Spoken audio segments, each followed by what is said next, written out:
You are about to listen to the Dr. Dahlia Show. Sassy, stimulating medical talk radio. Any medical advice Dr. Dahlia Wax gives on her show should not be substituted for an actual visit to your medical provider. And now, here's Dr. Dahlia.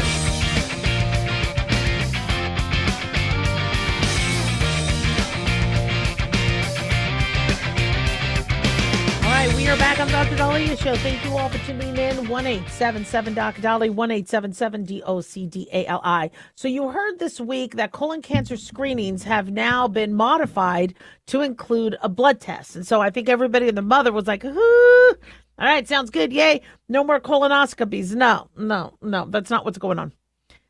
Okay, what's going on is we are having an extremely rapid rise in colorectal cancer, especially in younger individuals.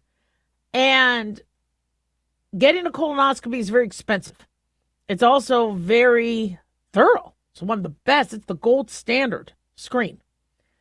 But many people feel it's embarrassing. They have to go through prep. They have to go and get anesthesia and go through a surgical center or a hospital. And you're just not seeing people go and get tested. And so these commercials have exploded online with Cologuard. Now, Cologuard is still a stool test, but you have people going, well, I want to do that. I want to do that. And even though the gastroenterologists are like, oh, guys, the standard screen is colonoscopy because, if we see precancerous adenomas and polyps, we could remove them. It's better than nothing. And, I remember telling my father, I go, your dad had colon cancer, so you need to get screened. Oh, I'm not going to do this. No, leave me alone. And I'm like, no, you need to get a colonoscopy. I'd rather get the cancer. You'd rather get colon cancer than do a 20-minute procedure, maybe less. Yes, I don't want anything. I don't want to do prep. Not leave me alone. No. And the ends up dying of a heart attack before you ever had to do his colonoscopy. And so you have a lot of patients like that where, okay, if we could at least do something. The problem is if you are really wanting to prevent you from having colon cancer, you want the most accurate test. So the guidelines finally were lowered from age 50 to start screening to 45. Personally, I always thought it should be age 40. And if you're high risk, even lower. And if you're Black or African American, you need to do it earlier. I really bothered me that we waited till people were 50. But unfortunately, it took people dying for the guidelines to finally be lowered. The colonoscopy is where you do a prep, clean out, they use a scope, and it is the only cancer screening test, the only screening test that can cure and prevent cancer at the same time. Because if it sees that polyp, it'll remove the polyp. All colon cancer will start from a polyp. Now, not all polyps turn to colon cancer, but if you're going to get colon cancer, it is going to start from one of those polyps. So you might as well get them removed at the same time. So you get pruned. All right, it's a double, it double does. It's good. It's a good test. So I'm a big fan. I've had many of them because I have a high risk family of colon cancer with both side grandparents having it. Virtual colonoscopy became popular after Obamacare, where you would have a 3D image. There would be x-rays and computers to take a 3D image. The problem with the virtual colonoscopies is patients didn't want the radiation, and they also didn't like the fact that if there was a blip or it looked like there was a polyp, now they had to go and get the colonoscopy anyway. So we still have virtual colonoscopy, but it's not being used as much as people would have thought. The fecal immunochemical test looks for like your occult blood looks for blood in the stool. So when people say, yep, I had my colon cancer screen, I'm all good. And I go, was it a scope? No. The doctor, when he did my prostate check, he took his finger and then he wiped it on a thing and there was no blood. By the time colon cancer invades and causes bleeding, it could be at a higher stage. So we don't want to wait till you have blood. So it's nice to know on that one snapshot exam you didn't, but it still doesn't rule out you don't have a mass. So fecal blood tests they're extremely important to help pick up on microscopic blood. But just because your test is normal doesn't mean you don't have cancer. Just, you know. Then you got the Cologuard, which is like a multi-target stool DNA, which picks up biomarkers linked to colon cancer, which is very, very cool. But unfortunately, if you're at higher risk, a negative Cologuard doesn't tell us much. Just because you didn't pass it in the stool, how do we know that it just didn't get into that stool? So again, if you're at higher risk, we still recommend colonoscopy. And now what the guidelines are adding is the Shield test. The Shield test has been around. What it does is it analyzes blood cancer related DNA markers. And I believe it gets picked up if it can pick up on DNA that is being released from the cancer. The problem is I think there's an 83 to 84% sensitivity, and I think the specificity, I need to look that up. So the difference between sensitivity and specificity is about 90% to rule it out. So sensitivity picks up on what you have. So if you have something wrong, does it pick it up? Well, if it only picks it up 84% of the time, that means 16% of the time it can miss it. Specificity means if it's negative, you know you're good. I mean, it is specificity. I look at it as if you, for example, like prostate specific antigen for a prostate, if your PSA is normal and negative, that has a very, very high specificity, meaning because if you have prostate cancer, that PSA is not going to be normal. So it being negative really helps ruling it out. So sensitivity is how easy can it pick it up. Specificity is how good is it to rule it out. And so, you're having a negative blood test is good, but it doesn't tell us 100%. And the problem is when we're dealing with cancer, you want to catch it early. So I know a lot of people are excited. Yay, I could just do my blood test. You have to keep in mind that if you are at higher risk, family history, poor diet, genetics, sitting a lot, smoking, eating a lot of processed foods, ever having blood in the stool, you might not qualify. 1-877 Doc Dolly, don't go away.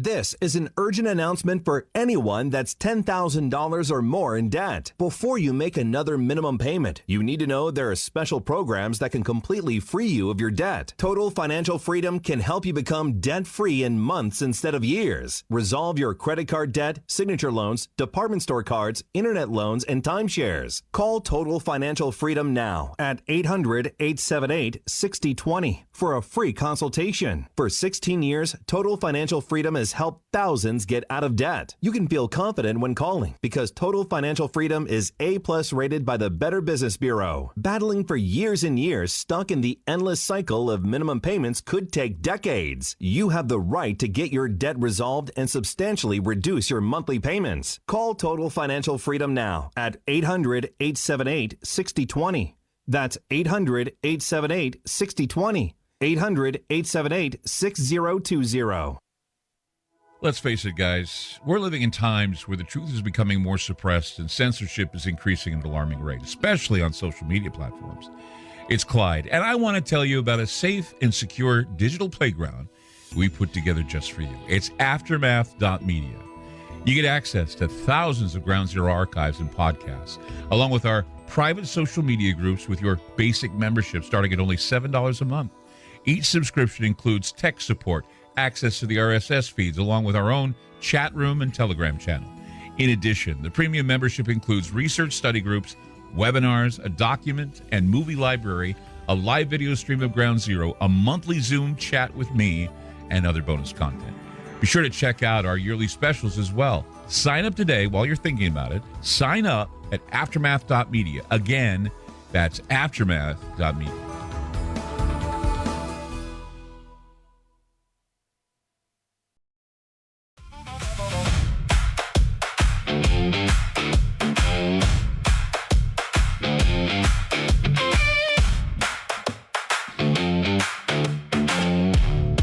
We are back on Dr. Dolly's show. Thank you all for tuning in. 1-877 Doc Dolly. Sorry about that. Swallowed down the wrong tube. 1-877-DOCDALI. Big thanks to Talk Media Network for making the show happen. Big thanks to Daniel, our producer, and big thanks to y'all for tuning in. We really do appreciate it. Don't forget to follow us on Twitter at Dr. Spelled Out Dahlia, Facebook, and on YouTube. Click like and subscribe. So one thing that we need to kind of take a step back and think about is, where is AI getting their information? And, well, AI gets its information from Google and web searches and computers. Well, what has been very prolific in our computers? What have we searched a lot for? What is very popular? Well, sports. I search a lot of sports, but also porn, movie themes, stories. And so one theory that has been really starting to grow, and I think needs to be investigated, is the data set that AI is getting. That includes all these evil tech and science going bad and robots like Terminator. Is that affecting what AI is then going to give us? Is that infusing these AI models? Now, before somebody goes, BS, no, we don't need to worry about that. When you start looking at some of these lawsuits in these cases where AI was very sexually suggestive to a child, asking what she's wearing, where are they getting that from? Why would AI want to know what somebody is wearing? Well, it's probably on some porn site or video or where I don't know, or phone sex site. Who knows? You also hear of some of these murderers, alleged murderers, who went to the online AI platform, and the AI platform gave them tips on how to make that happen. Where did they get that from? Was it a movie or something that they picked up from online that AI used as part of its answer? And then you see these suicides. We keep hearing time and time again, parents say, my child committed suicide. And the chat bot didn't stop it. They encouraged it. Now, it could just be that AI is stupid and not intelligent, but it starts to make you wonder what's feeding it. Where is AI getting its information? Remember, I told you the fear I have with AI is the more and more companies or legislators or politicians decide to use it. When they say, AI, how do I deal with the Medicare crisis and Social Security crisis? We're going to run out of money. What do you suggest we do so we don't run out of money? Well, AI is going to give the robotic answer of have fewer people on it. Triage. Work less to ensure, that maybe not help. This is something AI could say. The fewer seniors that are alive, the more money and less money issues you have with Social Security. I mean, what is it going to suggest? And that's what I fear. AI, how do we deal with world hunger? Have fewer people. Don't fight the pandemics. Let nature take its course so that there'll be population control. This is what AI we're expecting AI to give us a Judeo-Christian, Muslim, Mormon, spiritual, atheist, ethical sort of response. No. It's going to give what it thinks is a practical response. Have fewer people. AI, what should we do about climate change? What do we do about the pollution? And it's going to keep saying have fewer people. How do we have fewer people? Feed them less. Don't treat them for their medical issues. Let the Ebola happen. I mean, this is scary stuff. So Anthropic agrees. According to Tech Radar, they say decades of evil robot stories may be echoing inside AI models. They say Anthropic suggests decades of dystopian AI stories may influence how modern AI behaves, embedding patterns of deception, manipulation, and self-preservation. Well, if that's what it's seen online, like with Terminator and all that, that's going to be a part of its data set. And this is kind of some frightening stuff. They say LLMs learn from massive human text corpora, including sci-fi narratives, which could unintentionally teach models evil AI behaviors during alignment tests. Critics argue that training methods, reinforcement, and reward structures matter more than fiction, but Anthropic emphasizes the role of cultural context in shaping AI behavior. Now, I agree with that. So if AI is accessing libraries of science fiction, where you had manipulative chat bots and killer computers and sex and all sorts of other things, what are we feeding AI? What is it getting? You got to feed it good stuff, wholesome stuff. If AI is only getting one political infusion, then it's going to say, well, what we have to do is, not put up a wall, not have a secure border, not have, it's a little frightening because we think it's going to be very neutral. It's not going to be neutral. It's whatever gets fed into it. Now, and what if you pose the question to AI, what do we do about hesitation of Gen Z to have babies and our lower fertility rates and the lower birth rates? Well, it could sadly come up with something that's very anti, those individuals who want to, wait and have kids, or those in the LGBTQAI plus community. Where we have to understand that this computer is not going to care about being politically correct.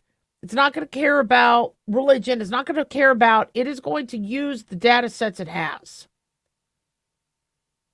And in the 90s, after I saw Terminator 2, I remember I was really scared. I was on a date.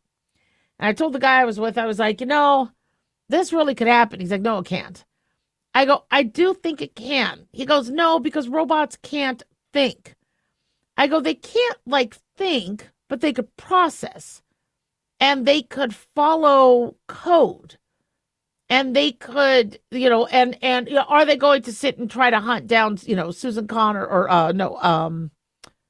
what was Miss Connor's first name? Now I forget. Anyway, and John Connor and I forget what the mom's name was. Was it Susan? No. Anyway, no, I don't think they're going to go back in time and do all that.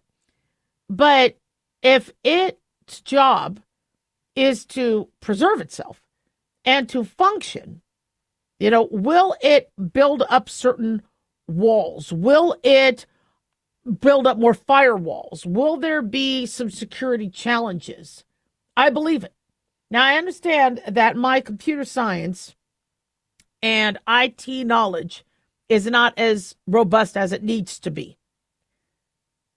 But, I have to wonder if there is some secondary gain to, a computer being fed whatever, and whoever's running this says it's going to come up with the cheapest idea or the cheapest plan or the cheapest, I'm watching medical AI and I'm watching it really closely to see, when it's wrong, why is it wrong? And I think you all should do that too. When you hear these stories, and maybe just experiment with it, see if it does start being sexually suggestive to you. Now, be careful because, you don't want to look like you're you don't want to get arrested for whatever. But see if it's going places that it really shouldn't. But be very careful. I really wouldn't, give it a prompt, on how to do a mass shooting. I wouldn't do that because then the FBI is going to be on you. But just look at these stories and look at these reports of how, it's suggesting things that you're like, why would it be suggesting that? And then we need to look at the data sets. Can we clean up the data sets? No, too many. And we also don't want to be, manipulating the data that it's getting, even though it's already getting manipulated data. But I think Anthropic is doing a good job looking at, okay, maybe we need to kind of look at this. Because if all it knows is porn and Terminator, it might infuse that into its responses to us. 1-877 Doc Dolly.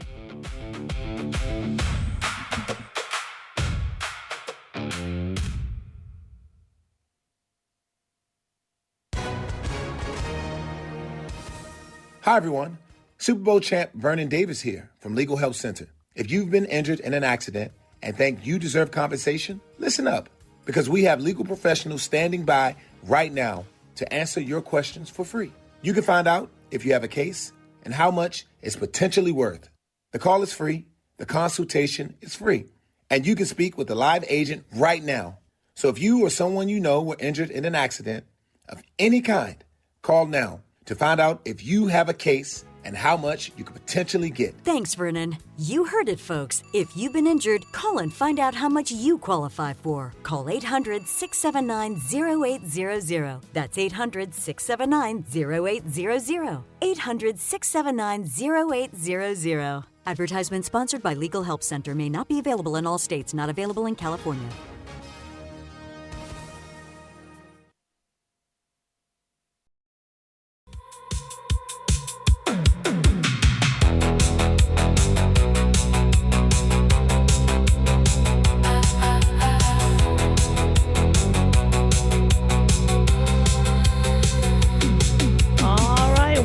Dr. Dahlia Show. Thank you all for tuning in.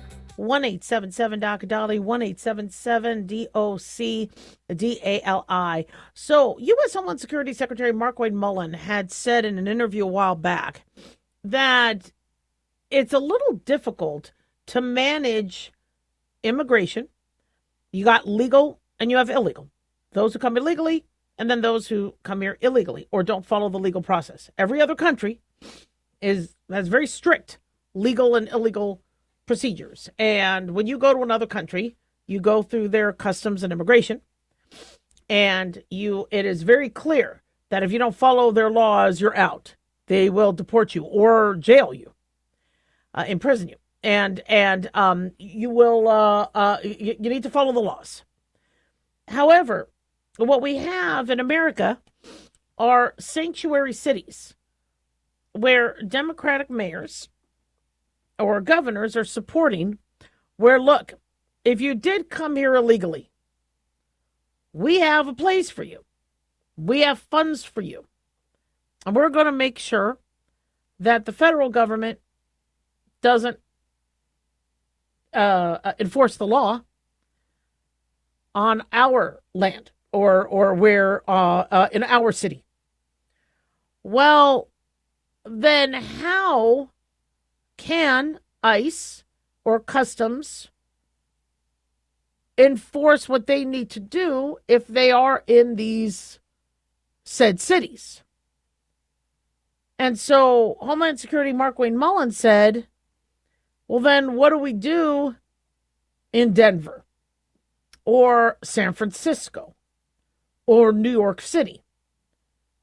Because if these sanctuary cities are not going to allow us to do our job, then why are we having individuals come through those cities internationally?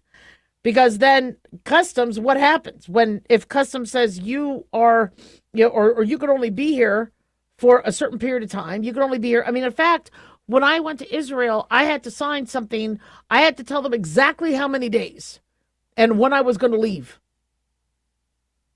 And I think something similar happened in Germany. They needed to know when I was leaving. But if a sanctuary city says, we're not going to make you leave, well, then that makes what Customs and Border Patrol are doing in these airports moot.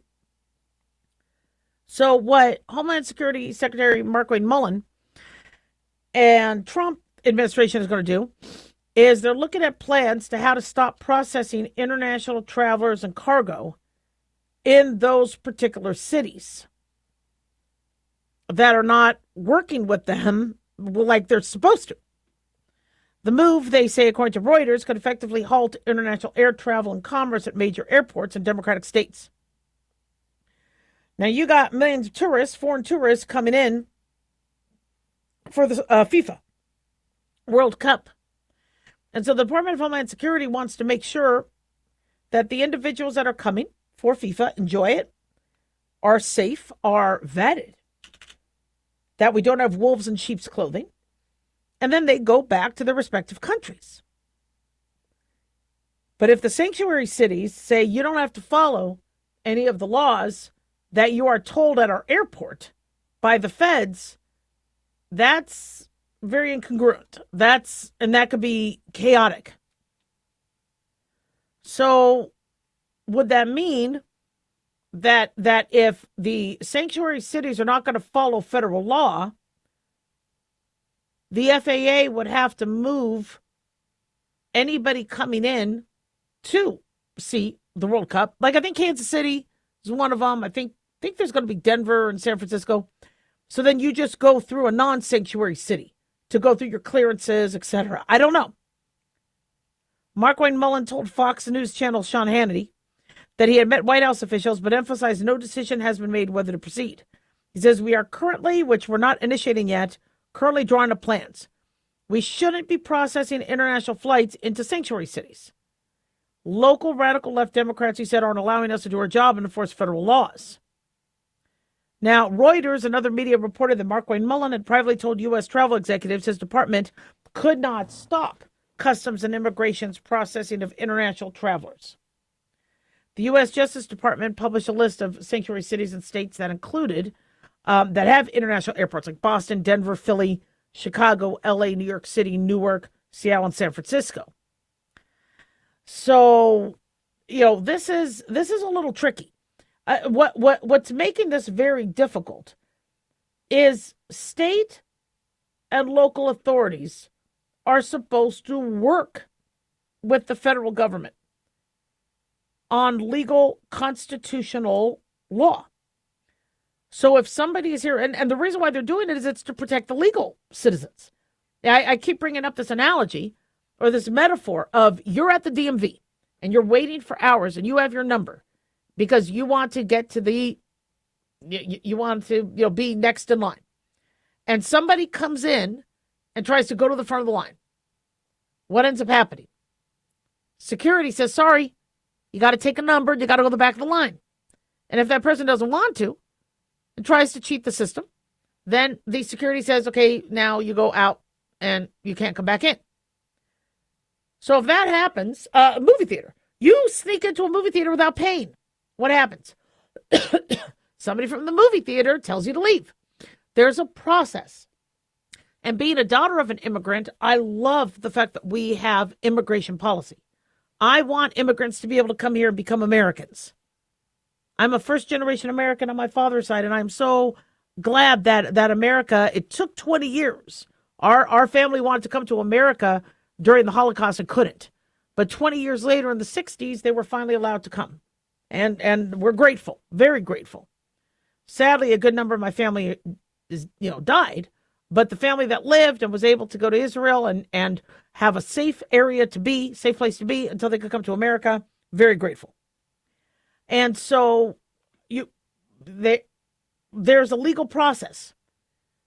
And so I have had so many individuals talk to me, especially in the Latino population, saying, you know what it took for my family to become legal citizens? I go, I know, my father did the same thing, having to learn the language, take the tests, go through. It was a very extenuous process. And, they say it's not fair that somebody doesn't have to do that same process. Of course not. You got the legal process, you got the illegal process. So does Canada.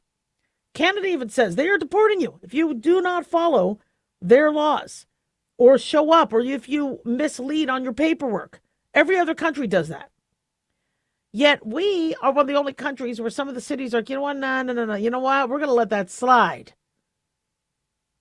What happened in Minnesota was ridiculous. If ICE is there The city was supposed to ensure, and Mayor Jacob Fry was supposed to ensure, that any peaceful protests were separate, that there was a barrier. If there's a firefighter and there's a fire and firefighters try to manage a fire, if there's a chemical plant explosion, okay, local officials are supposed to ensure that bystanders do not get in harm's way. And what did you see? Oh, yeah, go after the ICE agents. Get in their face. Get in there. And then scuffles happen. Cars start racing, barreling towards, and it's a mess, and 2 people died. Local officials need to do their job. And I am waiting to see the city of Minneapolis get sued for that. No, people want to sue ICE, but you have to have a barrier. And so, the U.S. Travel Association represents major airlines, hotels, car rental firms, and other travel companies. They met with Mullen. And, you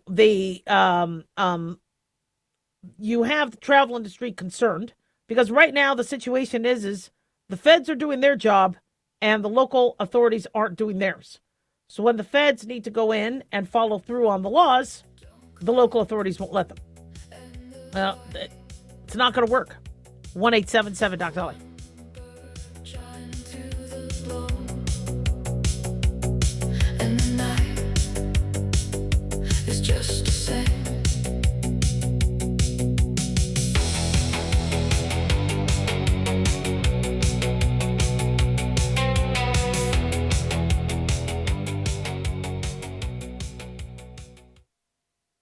Dr. Dahlia here. Are you tired, burned out, gaining weight, succumbing to the daily pressures of life? Well, how's your dopamine doing? How you feel right now, how you'll feel an hour from now, and how you'll feel next week is completely reliant on your dopamine. Our daily motivation and willingness to push through challenges depends on the intricate chemical process dopamine provides. Christian Kalikas and I created Deploying Dopamine, a book that tells you what dopamine is, when it dysfunctions, and how to successfully deploy it when needed. Find Deploying Dopamine on Amazon today. Check it out. Have you ever thought you'd like to buy and sell houses but didn't know how or where to get the money? My name is Ron LeGrand, and over the past 40 years, I've bought over 3,000 houses without using my money or credit and taught thousands to do the same. Today, even in a virtual environment, we buy nice houses in nice neighborhoods using no banks, realtors, contractors, or other costly entanglements, and build huge cash flow and wealth without the hassle of tenants, all without credit and little or no money. You don't need a license or experience, and I'll show you exactly how it's done. Text FREE to 99799, and I'll send you my free training. I promise you I'll change the way you think about real estate and open the door to a new lifestyle that doesn't involve risk or rehabs and can quickly replace your current income. Text FREE to 99799 and let me show you how to take your life back and build cash flow and wealth from your home. That's FREE to 99799. Again, FREE to 99799. As an organ donor, your story doesn't have to end. The good in you can live on. In fact, you could save up to 8 lives and restore sight and health for many more. Sign up right now online as an organ, eye, and tissue donor. You'll be happy you did. And just maybe, someone else will be happy too. Go to organdonor.gov. It saves lives. U.S. Department of Health and Human Services, Health Resources and Services Administration.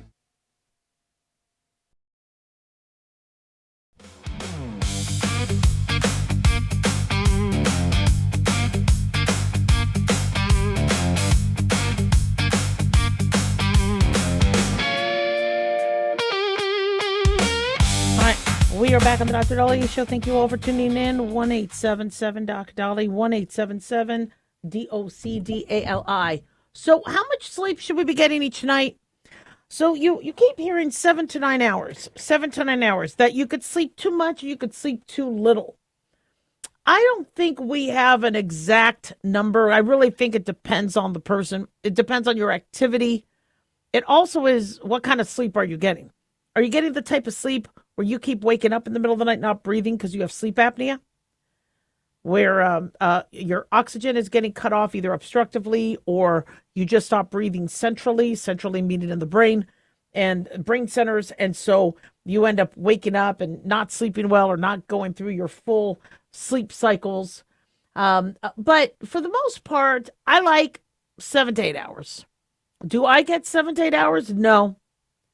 Between the dogs and the cats no, I don't.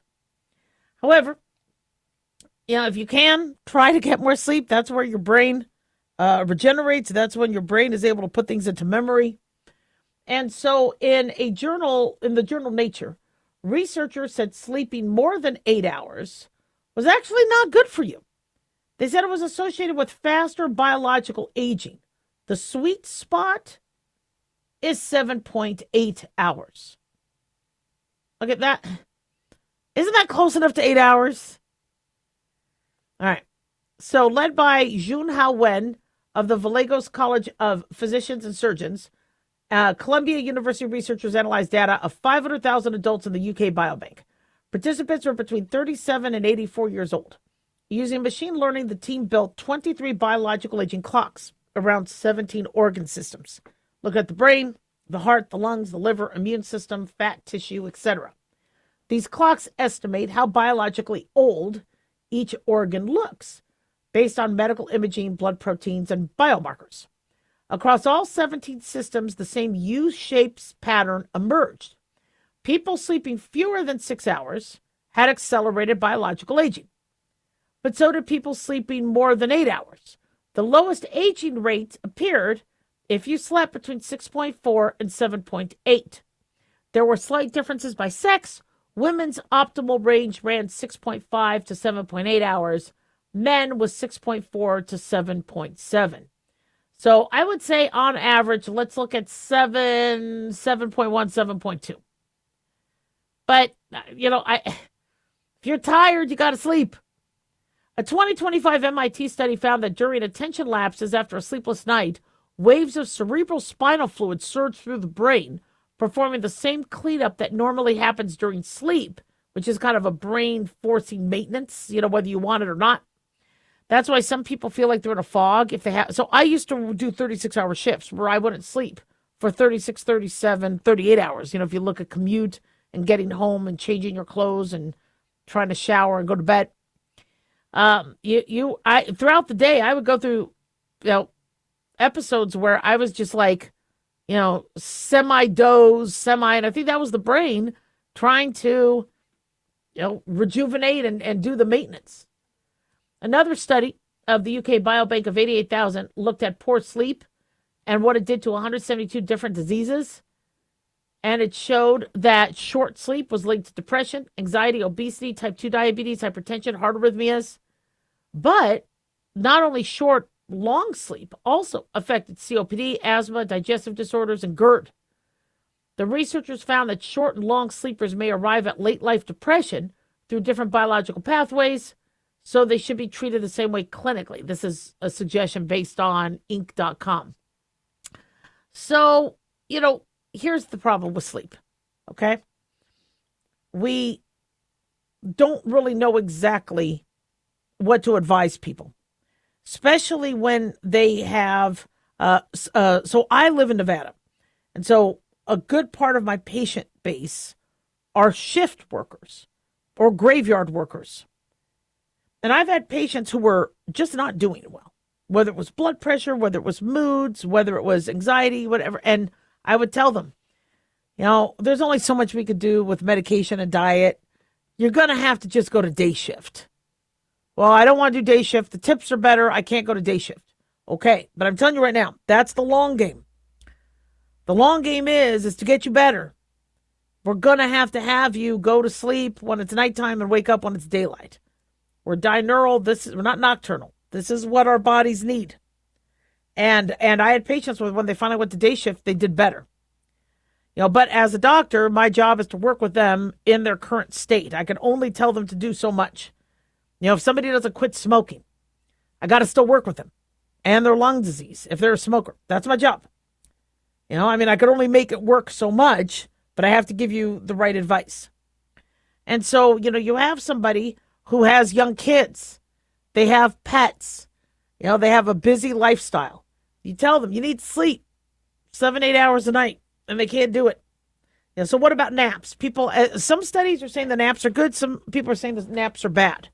The studies that say the naps are bad, I think, are the ones that are looking at it not cause and effect, but looking at it associatively. So when you have somebody that always needs to take a nap and is a napper, they go, yep, I take a nap every day. The first question I have is, well, is it because you're not sleeping well at night? Is it because of your weight? Is it because of your acid reflux? Is it because you have a lot of joint pain and you're not very active? Is it because you drink alcohol before you go to bed? Is it because you have sleep apnea? Is it because you have congestive heart failure and lying down makes it difficult to breathe? So when somebody is telling me they're a napper, in many cases, those individuals have a health profile that's caused them to not sleep well and need the nap. I don't think the nap itself is bad. If you're tired and you need to rest, you rest. It was very, very common in caveman days for us midday to sleep. In fact, when you go to foreign countries, many of them, I remember when I went to Israel in the 90s, most stores were closed between 12 and 2. And I asked my relative about that. They go, yeah, they sleep. And I go, they take naps? Is that why I like to take naps? I love taking naps. I didn't as a kid, but as an adult, I love my naps. Because then I am just ready to go and I could go all night. And I'm a busy girl. But it's very, very common where after lunch, you want to digest the food, you want to rest, it's better for your bowels. So I don't think taking a nap is bad. It's bad. The nap isn't bad, but the reasoning, if you are not as healthy as you need to be, or you're not having the proper sleep. Talk to your medical provider and also avoid alcohol because that really does mess with your sleep. Plus, a lot of you guys are on medication that messes with your sleep. You're on anti-allergy medication or antidepressant medication. You got to take a look at what you're doing and what you're taking because that could affect your sleep. You know, many of you on these GLP-1s, it's affecting your mood. I'm hearing that people are having different personalities. They get grumpy or they get depressed. I had one patient saying, I've never been depressed before and now I'm depressed. And I asked them, I go, anything new? Are you on any medications? Oh, yeah, I forgot to put down I'm on Ozempic. Well, when did that start? Well, I started a few months ago. And when did your moods change? A few months ago. Now, I'm not saying everybody that takes Ozempic is going to have that, but you need to take a look at what you're putting in your body. Also, some of us don't sleep well depending on how we're eating. I noticed a lot of people who were doing the intermittent fasting were having trouble sleeping. Why?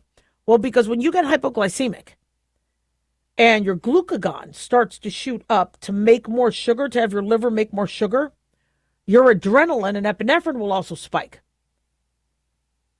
So a lot of us skip dinner. I used to always skip dinner. That's how I kept myself slim. But the problem is when you start to get hypoglycemic, now your epinephrine rises. So, you need to look at how you're dieting and how your body might not be taking that well. So it's a lot of work to have good sleep health. 1-877 Doc Dolly. Don't go away.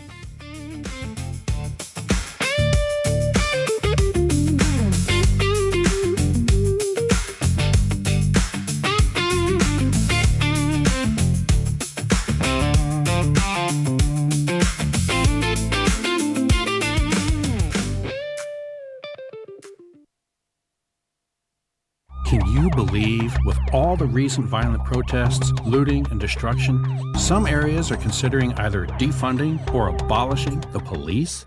At a time when America's neighborhoods need the protection of police the most, some elected officials would rather create more chaos by playing politics. If you're sick of elected officials caving in to demands of the radical left, you're not alone. It's time we stand up and declare our support for local police. The majority of police officers are important partners in protecting our God-given rights. If you prefer freedom over chaos, then learn how you can help protect the local police that serve your community. Call today and request your free Support Your Local Police info packet. Dial 800-JBS-USA-1. That's 800-JBS-USA-1. Request your free Support Your Local Police info packet by calling 800-JBS-USA-1 today.